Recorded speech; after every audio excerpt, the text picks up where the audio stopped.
عرض کرنا چاہوں گا۔ سب سے پہلی بات جناب اسپیکر،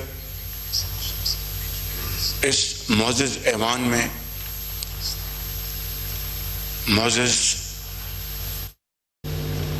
معزز ممبران جو کہ ان کا تعلق پورے پاکستان سے ہے، یہ سب انتہائی لائق احترام ہے، اور یہ معزز ایوان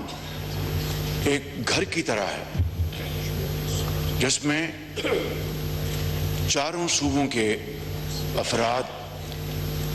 یہاں پر منتخب ہو کر آئے، اور یہاں پر ہمیں پاکستان کو مضبوط بنانا، پاکستان کی عزت اور احترام کو فروغ دینا، اور باہمی اگر کہیں دیکھیے سیاست اپنی اپنی، ویژن اپنا اپنا، خیالات اپنے اپنے، لیکن ایک بات کے اوپر یہ معزز ایوان جناب اسپیکر آپ کی لیڈرشپ میں اس بات کی ہر وقت پکار کر گواہی دے گا کہ پاکستان ہے تو ہم سب ہیں، پاکستان ہے تو یہ معزز ایوان ہے، اور اس کے لیے جو بھی قربانی دی جائے وہ کم ہے۔ جناب اسپیکر، محترم لیڈر دی اپوزیشن نے فرمایا کہ صوبوں کے جو معاشی جو وسائل ہیں یہ ان کا حق ہے، اس میں کوئی دو رائے نہیں ہے، اس میں کوئی اختلاف نہیں۔ آپ ریکوڈک کی مثال لے لیں، اس کا معاہدہ پڑھ لیں جناب اسپیکر، بلوچستان کے زعماء کی بھرپور مشاورت کے ساتھ وہ معاہدہ مارز وجود میں آیا، اور جو بلوچستان کے عوام کی اس میں جو شیئرز ہیں وہ کوئی چھپا ہوا راز نہیں ہے، وہ سب کے سامنے ہے۔ ریکوڈک کے جو اپنے شیئرز ہیں اور اس کے اوپر بلوچستان کے جو عوام کے شیئرز ہیں، میں سمجھتا ہوں کہ ایک روشن مثال ہے۔ صرف یہی نہیں، 2010 کا NFC ایوارڈ جناب اسپیکر پاکستان کی تاریخ کا ایک ایسا ایوارڈ ہے جس میں بلوچستان جو کہ پاکستان کا ایک بہت خوبصورت صوبہ ہے، بڑے غیور عوام ہیں،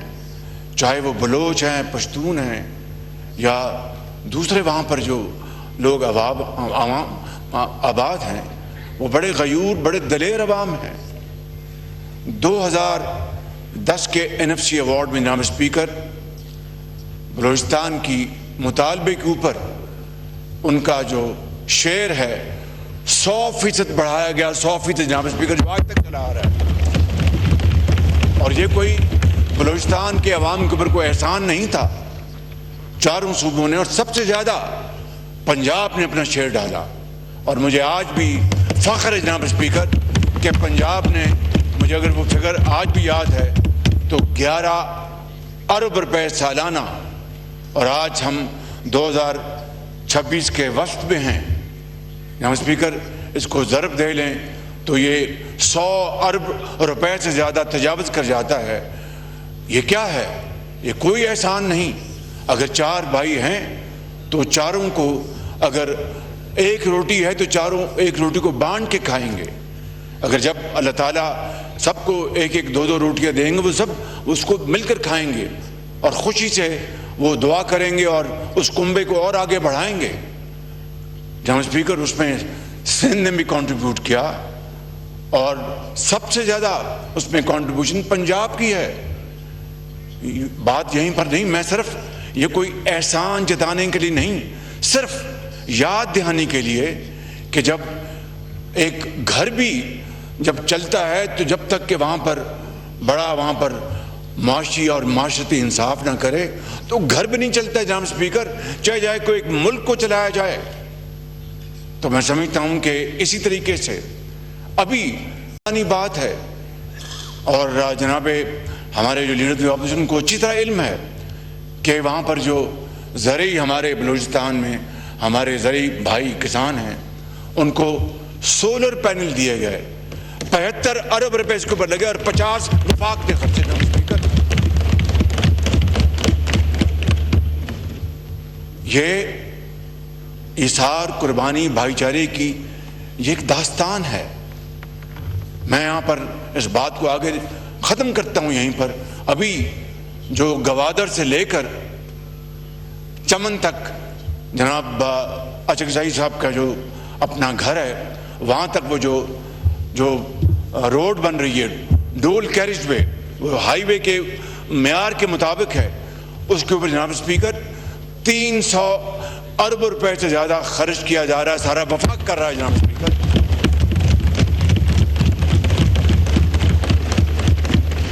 محمود خان صاحب نے تو یہاں پر مطالبہ نہیں کیا تھا، ان کی خواہش ضرور ہوگی، لیکن آپ نے تو مطالبہ نہیں کیا تھا، کسی اور نے مطالبہ نہیں کیا تھا، لیکن بطور وزیر اعظم پاکستان یہ میری ذمہ داری ہے کہ میں اپنے حد المقدور انسانی حد تک وہ کروں جس سے کہ چاروں صوبے جو ہیں ترقی کے دور میں برابر ہو جناب اسپیکر۔ یہ راتوں رات تو ممکن نہیں ہے، لیکن ہم سب کی اگر یہ مشترکہ خواہش اور عملی کوشش ہوگی تو جناب اسپیکر یہ بالکل یہ ممکنات میں سے ہے۔ آپ نے ایک نہیں، دنیا میں کئی اس کی مثالیں ہیں جناب اسپیکر۔ میں یہاں پر یہ عرض کروں گا کہ آپ نے اپنے تقریر میں افواج پاکستان کی بھی بات کی۔ ابھی 3 دن پہلے جناب اسپیکر 22 ہمارے فوج کے افسر اور جوان ابھی شہید ہوئے۔ وہ ہیلی کاپٹر اڑا تھا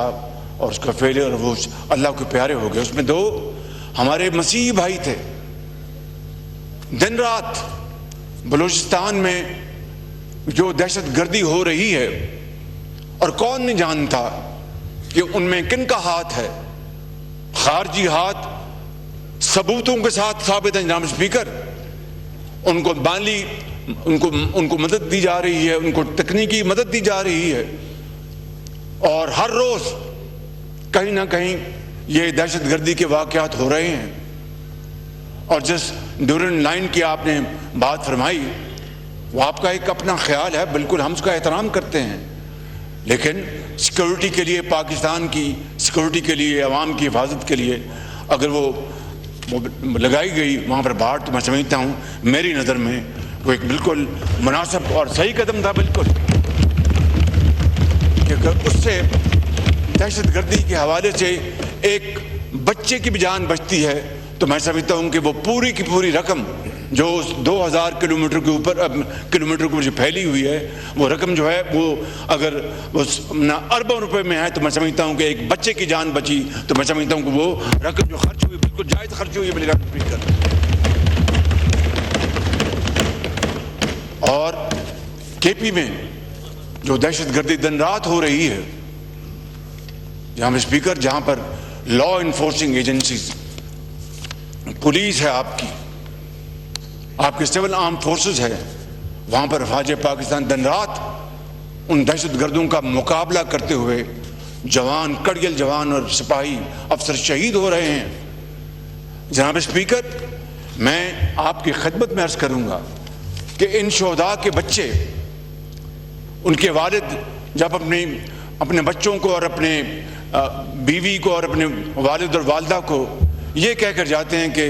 امی میں آج جا رہا ہوں، واپس نہ آئے تو ان بچوں کا خیال رکھنا۔ جناب اسپیکر، وہ افسر اور جوان جو شہید ہوتے ہیں اپنے بچوں کو یتیم کر جاتے ہیں اور قوم کے کروڑوں بچوں کو یتیم سے بچاتے ہیں۔ جناب اسپیکر،